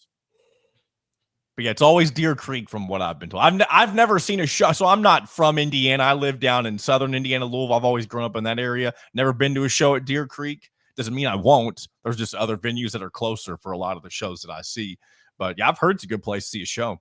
Yeah, the first show I went to was this is really showing my age. Live with Luscious Jackson in 1997 on the Secret Samadhi Couldn't tour. even tell you what that is. Oh my God. Luscious Jackson. See, my if I was guessing what type of artist that was, I would immediately go for like R&B or something like that. They kind of alternative, kind of R&B. They had one or two popular songs back then, but I was there for live. I really liked live back in the day, and they're still touring somehow. Yeah. I'm into that alt rock. At least, I know who Live is as opposed to Luscious Jackson, whoever that is. But anyway, so one thing I've talked a lot about, and we'll get into some Purdue stuff here shortly, but I've been getting people's thoughts on the news that Woj dropped this morning, and that's that Dan Hurley is being targeted by the Lakers to potentially take that job. And if Dan Hurley is going to do something like that, leave his cushy job at UConn, he's won back-to-back national titles. He really is kind of become the next legend, so to speak, in college basketball. You don't really have anybody other than him who's been able to fill the void of Coach K and those like Bob Knight and those types of coaches, and even Roy Williams, North Carolina, those types of guys. But Dan Hurley seems to have been the first guy to truly master putting a roster together of guys from the portal, NIL deals, and finding a way to mesh all of that together. And to have somebody like that potentially leave college basketball, I just feel like it's going to shake up things in a way that we weren't anticipating this summer. I don't think so. I tend to think that, it's not exactly a shock that one of the biggest franchises in all of sports is going after an incredibly successful college coach. This happened to Billy Donovan 15 years ago or everything. And I just think you're really getting to the point where you've got guys that are going to be lifers at their school, like a Tom Izzo, like a Matt Painter. They're never going to go to the NBA. I would be absolutely shocked if Matt Painter even got interest in the NBA at this point. But Hurley's only been at UConn since 2018. So that's only 6 or 7 years. That's a lifetime for a lot of coaching regimes, really, in college or the pros. So that's the way things are going, really. You don't have guys stay somewhere. A lot of times it's between colleges is where they'll shift. You look at Paul Lusk. I believe he's on his third school in 3 years now, going to Oklahoma State after taking Western Kentucky to the NCAA tournament. And it really takes something. It really takes a unique atmosphere, I think, to get a guy to stick around 10, 15, 20 years like a Matt Painter or a Tom Izzo or anything. So, in terms of having your long-term legacy guys, I mean, they might be the ones that are out there. Jay Wright was kind of getting there with Villanova before he stepped down. But really, you just don't have a lot of standard bearers of, you think of this program when you think of this coach, and it might be Painter and Izzo by now. I can't think of anybody else who's been either Bill Self, maybe. Yeah, Self has been at Kansas for a while, and even then he had that stint at Illinois. Izzo and Painter are Michigan State and Purdue. I mean, that's the only head coaching gigs that, technically Painter was a head coach a year at Southern Illinois. A lot of people forget that. But yeah, they are just known for those programs. And like you said, Bill Self might be the only other one out there. And it's going to take, I think, a pretty unique situation for somebody to do that. Izzo is Izzo. He's been there forever. Painter, I think he has the benefit of, he's coaching at his alma mater. He was put in place by his own head coach back in the day. And Purdue has made that commitment to him where, he's going to coach at Purdue as long as he feels like it. And especially after taking them to a Final Four this year and, nearly winning a national championship. So he's going to be the exception to the rule, really. And I'm not surprised somebody's coming after Hurley. And, that's the nature of the game. I mean, how many NBA coaches stay longer than 5 to 10 years now? You got Spoelstra in Miami and Popovich in San Antonio. Yeah. That's about it. Do you think that if Hurley turns down this offer from the Lakers, I feel like that is probably one of the last, like if you just say no to that job, there's probably not any other job in basketball as a whole, I'm talking any level, that could be offered to you that would be better than what you're being offered right now, at least in terms of the overall brand of the Lakers, in my opinion. And I'm not a Lakers fan. I just feel like if you ask any average person who the most popular team in the NBA is, I feel like most people would default to the Lakers or maybe the Celtics, that kind of thing. But if you turn down the Lakers, I feel like that almost kind of seals Dan Hurley. Like you can almost assume that he will be one of those lifers at UConn. I tend to agree. I mean, you're like you said, you're not going to get a better offer somewhere else. Maybe maybe the Celtics go after him in a year or two if he wins another national title, and they want to get somebody who's, very local. And, I don't know what kind of roots that Hurley has set down on the East Coast or anything, but I could see where the Celtics might be a little bit more attractive if he's kind of moved his family into the area and everything else. But, again, you're right. He's a lifer. I mean, wasn't Izzo offered an NBA job a few years ago and he turned it down? And then he ended up, that was just kind of all right, well, he's clearly never going to make the jump. And that's how he ended up staying at Michigan State. Yeah, and you've seen plenty of head coaches like Rick Pitino, and I believe did John Calipari, he spent some time in the NBA, or I know he got offers. Did he ever make the jump to the NBA? I think briefly, maybe. I don't know. And you would have thought, especially guys like Calipari, who are used to being with NBA caliber talent, and I know Rick Pitino for sure tried it out, but those guys clearly realized that it wasn't for them. You could even go into football, and Nick Saban went to the Dolphins for a little bit, and he realized he was more cut out for college football. And so some of those coaches are just built for staying in college.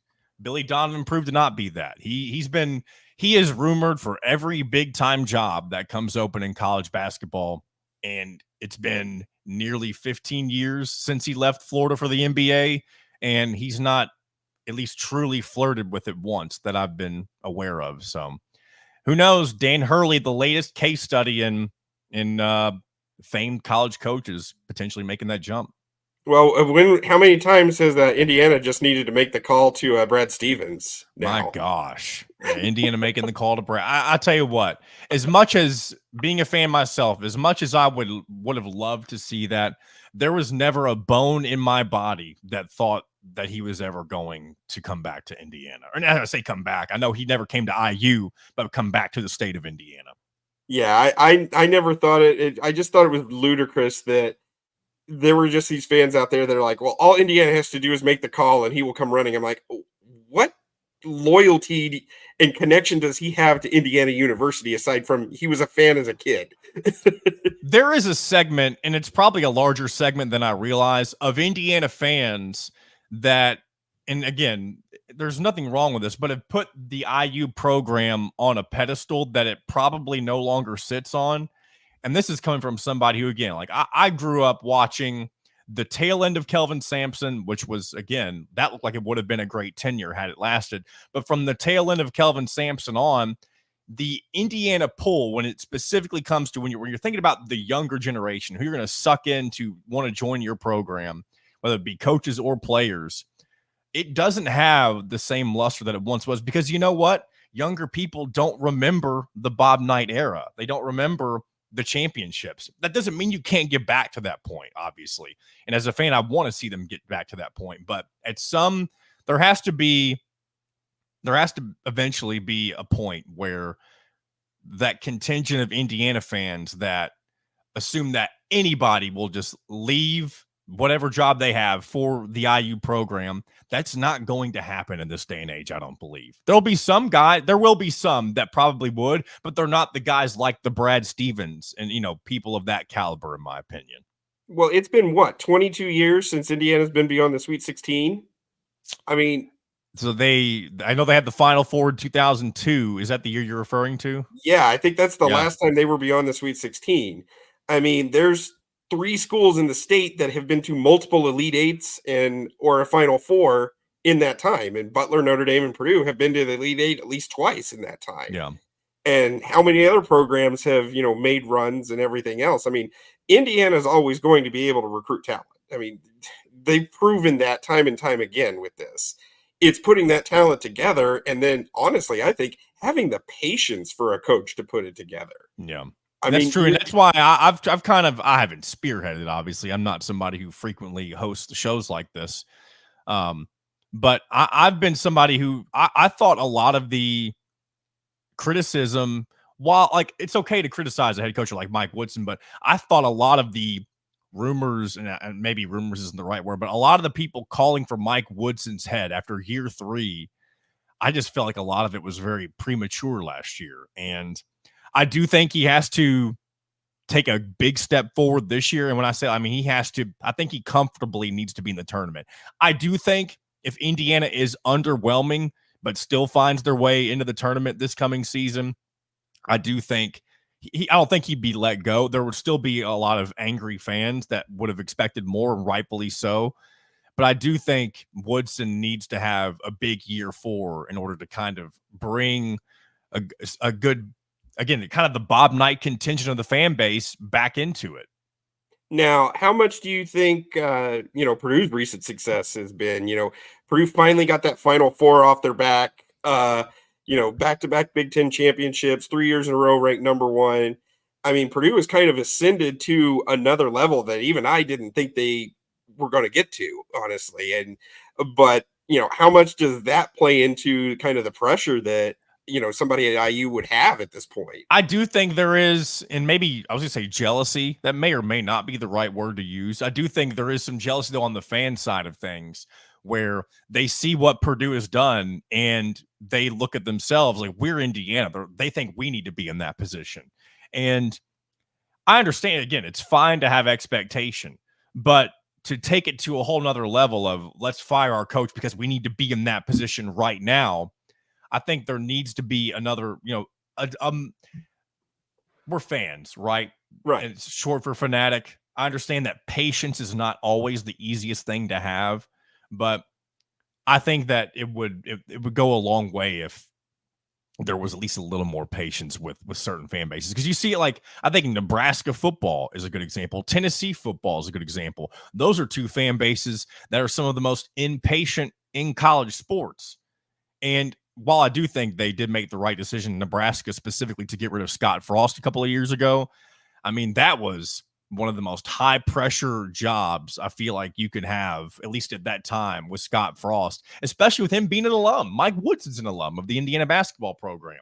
And so it's a fine line that you kind of have to, I guess, learn to navigate, whether it be somebody who's in the administration or a fan or, an outsider looking in, that kind of thing.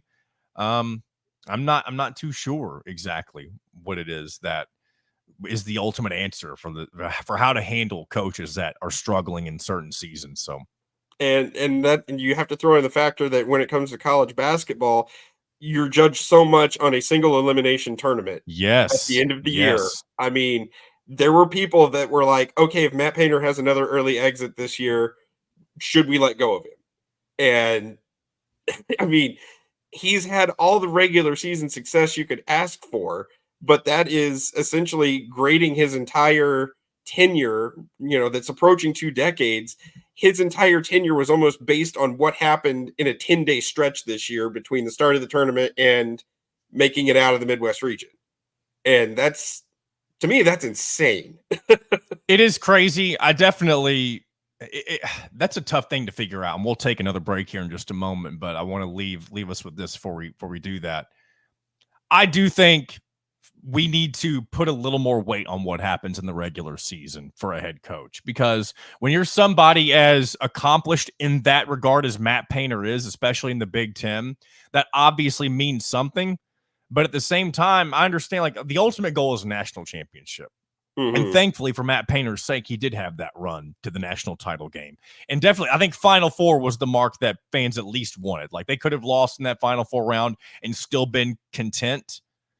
But I do think there needs to be a happy medium between tournament success and what you do in the regular season, because there are coaches that simply can't get it done in the tournament. And again, Matt Painter was able to show that he can get it done. And I guess that's where we're at right now with Purdue. Now they're in a transition period. You no longer have Zach Edey. Yeah, you do have Daniel Jacobson. I think I said that name right. That's his name, right? Daniel Jacobson, kind of filling that role as the next big giant to come through the Boilermaker program. And again, he's somebody that we don't know a lot about, but it's somebody that could potentially fill that void of Zach Edey. Yeah, and other great recruits with Jakari Harris and Cannon Catchings. I think they're going to be 2 incredible guards that are going to help out this coming season. And you put those guys on the wing. Obviously you don't get better losing Zach Edey. Yeah. But I don't think that there's going to be a gigantic drop-off where they fall out of the top 25, where they fall out of the top 4 or 5 in the Big Ten. And that's a really good place to be as a program. I mean, how many programs out there where do you have the bare minimum expectation going into any season of make the tournament. I mean, there's 20 programs that can say that, 15. Yeah. And that's where Purdue is right now. And that's a great place to be. We're going to go ahead and take our final break here, and then we'll wrap things up here on the other side with our good buddy Travis Miller from Boiler Upload. We'll be back with more Indiana Sports Beat Radio right after this. We'll be right back for more Indiana Sports Beat Radio with Jim Coyle, presented by Andy Moore Honda of Bloomington. In the market. All right. Good talk there. Good discussion. Yeah. Told you I could filibuster. Oh, yeah. I mean, I knew you could. I know we've never gone back and forth before.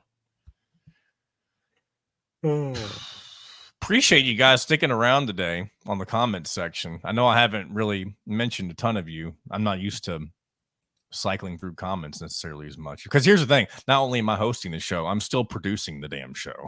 I'm still running the board, so to speak. All right. I'm trying to go through some of these. Maybe have some good conversation starters in here that I may have skipped over. Have you guys talked about the All-Stars last night in Kokomo? So I talked about with Tyler Smith. I wasn't there, but if you were there, I can ask you about it. And if you have some thoughts on, or even if you weren't there, but you kind of know what happened, we can talk a little bit about that. Yeah, Casey and Jace are there. I could talk about it. Okay.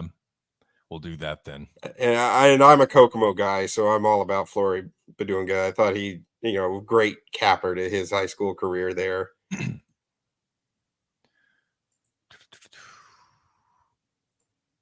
Leon's very nice of you to say. I know that comment was 20 minutes ago, but very nice of you to say that. So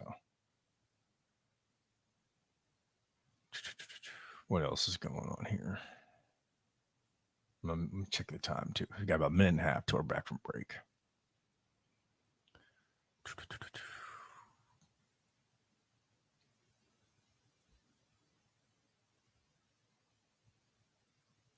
And you're right. Calipari did spend 96 through 98 with the Nets. Wow. I did not realize it was in the 90s. That's crazy. For whatever of value the 90s New York or New Jersey Nets were. Of, the New Jersey Nets. Yeah.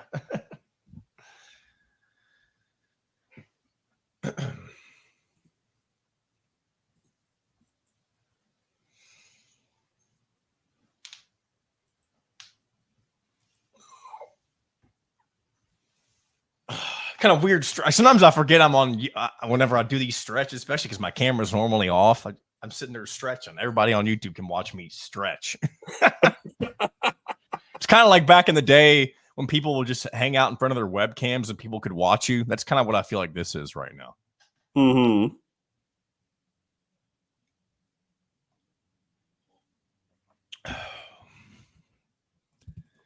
All right.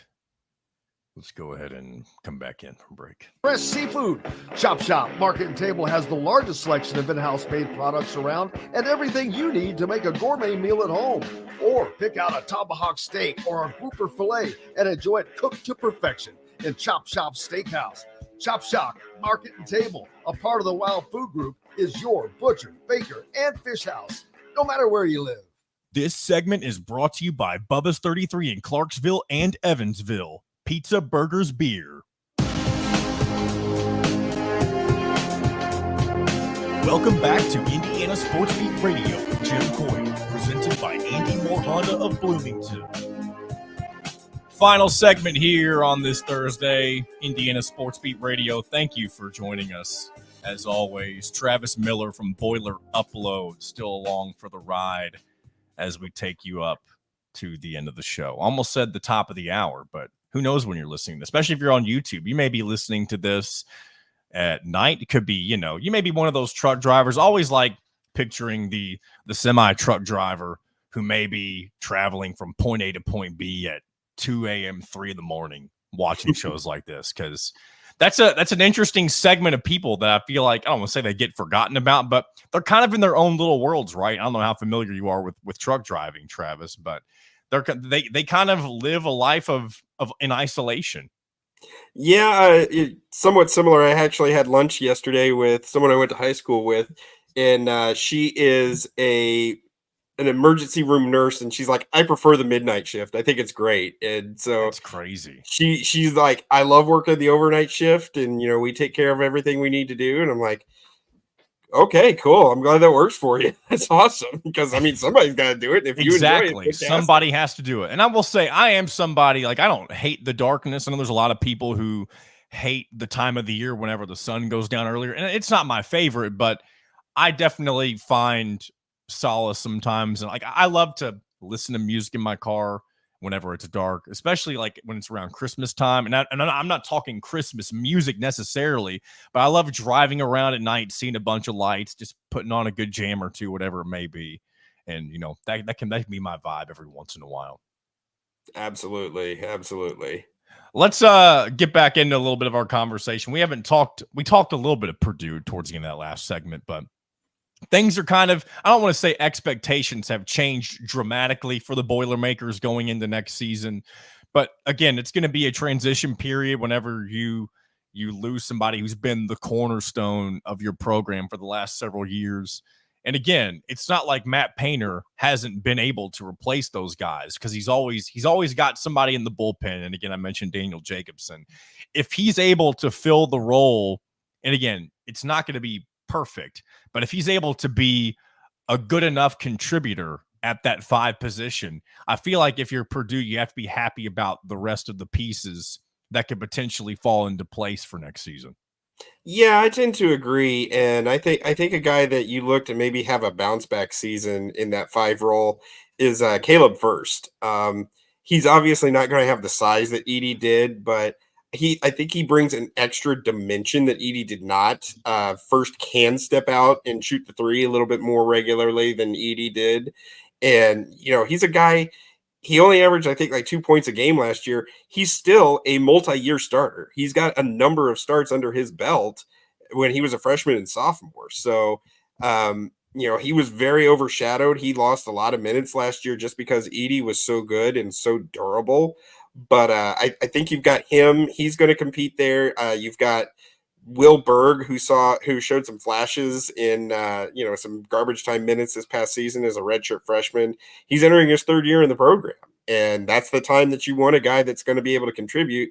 And then, of course, Jacobson is playing really well here with Team USA. So, none of those guys are going to immediately replace Zach Edey. It's impossible to have one person replace what Zach Edey was doing this last season. But I think that they're going to be good, serviceable guys there. I would bet that First gets the first shot there just because he's a senior. He's got the experience. He's been, like I said, been a multi-year starter, but he hasn't played alongside a Trey Kaufman-Wren at the same time. So it'll be interesting. I mean, you look at Purdue, and yes, they lose Edey, and yes, they have a large 6-person freshman class coming in, but they're still experienced. You've got two-year starters in the backcourt with Fletcher Lawyer and Braden Smith. Yeah. That makes a world of difference in college basketball. You've got a 1-year starter now in Trey Kaufman-Wren at the 4. So you're really only replacing 2 positions. You're replacing the 5 with, question mark First, Berg, Jacobson, and then you're replacing the 3 where you've got guys that have experience that, maybe able to step in, like a Miles Colvin, a Camden Heide. You might see a Cannon Catchings come in, or a Jakari Harris. So I think you'll see this team could be very similar to Purdue's 2018-19 team in that it lost a lot, and it took a while for them to figure things out because that team was 6-5 after the Crossroads Classic, had a couple of close losses. And at the time, I didn't know if they would make the tournament at all. And they came with it. They won the Big Ten and came within a second of making the Final Four. So it would be interesting to see if this team kind of follows that path where they really start to come together in January and February, just because, I mean, there's still going to be a lot of talent there. And I don't think a lot of people know what to expect from Purdue, but Matt Painter has always been very, very good about adapting his style for that particular season with what he has. I mean, the last couple of years, Zach Edey, feed the post. You have a 7'4" giant in the middle. Of course, you're going to do that. That 2018-19 team was guard heavy. You had Ryan Klein, you had Carson Edwards doing their thing on the perimeter. And when they would get hot, it was a team that could just shoot you out of the gym. And even Matt Harms, as your 7'3" giant at the time, he was stepping out and shooting threes for them. So I think you're going to see a very different team, and Painter has shown that he can have success doing something different, and it just may take a little while for them to come together.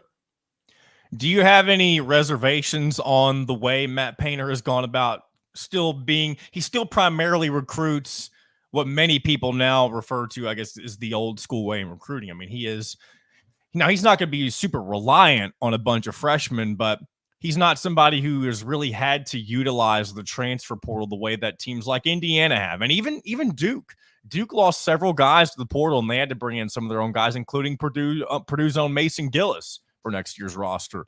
Do you worry, and I know Matt Painter has addressed this at least once, but do you worry that could be an issue in the future for Matt Painter and Purdue, or do you think that he'll adapt whenever those opportunities come?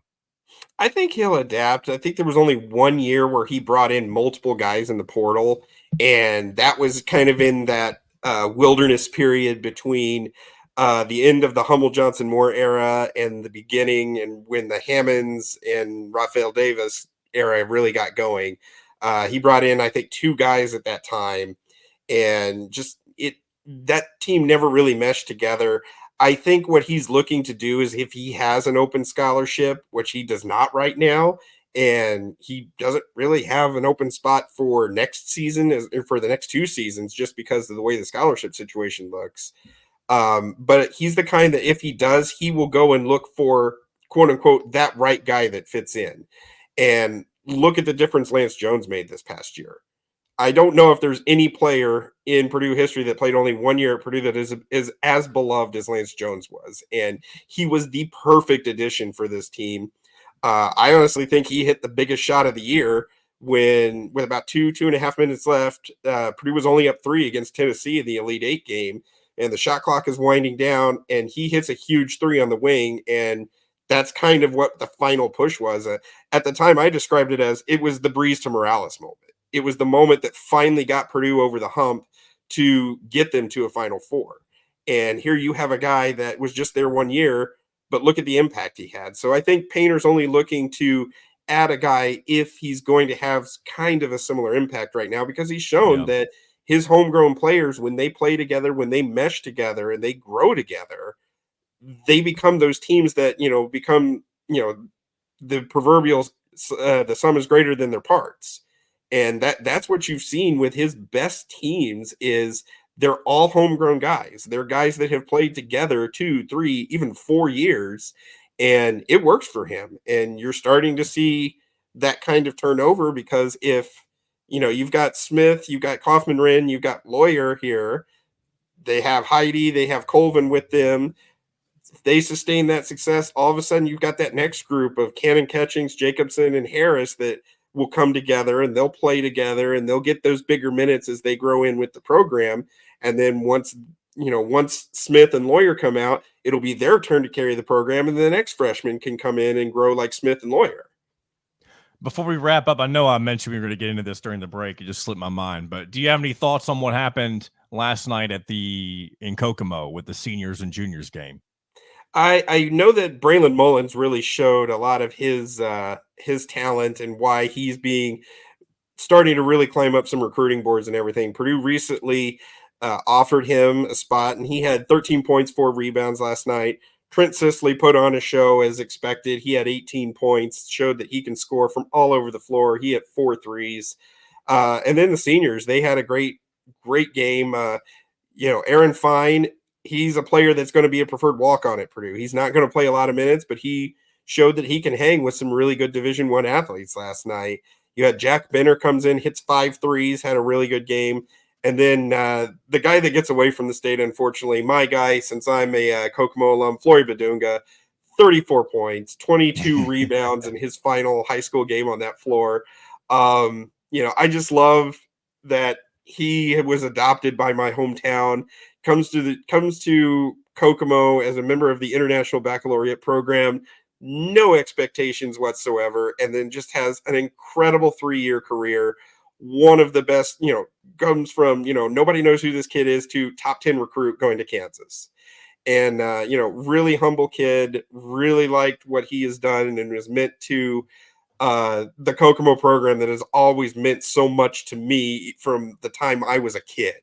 And, I hate to see him go, but I wish him all the success. I think he's going to have a great career at Kansas, and I think he will become the first player in Kokomo basketball history to play in the NBA. And I say NBA because Jimmy Rail and Jim Ligon played in the ABA. Well, Travis, thank you so much for sticking around for an extra segment. I really appreciate it. I know you weren't expecting JTP, John the producer, to be taking the reins this morning, but I appreciate you sticking around. Not a problem. I'm glad I could come out of the bullpen too and help out. That's right. Travis Miller from Boiler Upload, thanks again for joining us. We're going to go ahead and wrap things up here. Thank you so much for sticking it out with me today here for a Thursday edition of Indiana Sports Beat Radio. Jim should be back tomorrow with a good show for you lined up. I believe we're speaking with Zach Osterman, Michael Mangarelli, and I believe Braylon Mullins is supposed to make an appearance on the show tomorrow. So looking forward to that. I'm sure you guys are as well. Thank you so much for being with us. We will talk to you tomorrow. This has been another edition of Indiana Sports Beat Radio. Thanks for listening to Indiana Sports Beat Radio. Be sure to subscribe to our YouTube page for more clips and team coverage of Indiana basketball, football, and more. You can also find full episodes and tons of other content on thehoosier.com. We'll see you next time for another edition of Indiana Sports Beat Radio.